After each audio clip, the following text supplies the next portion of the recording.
Welcome to my channel Watch and Learn. So viewers, in this video I am going to discuss about cohort study. So what is cohort study? Cohort study is the basic type of longitudinal study, and its mean is a group of people.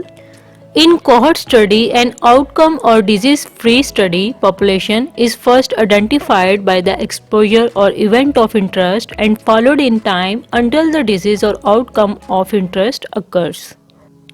In cohort study, investigators follow a group of people over time and note each new occurrence of the disease.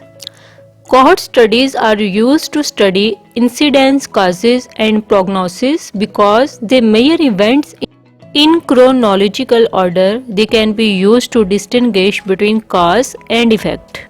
And examples of cohort studies commonly used in sociology research include birth cohorts, educational cohorts.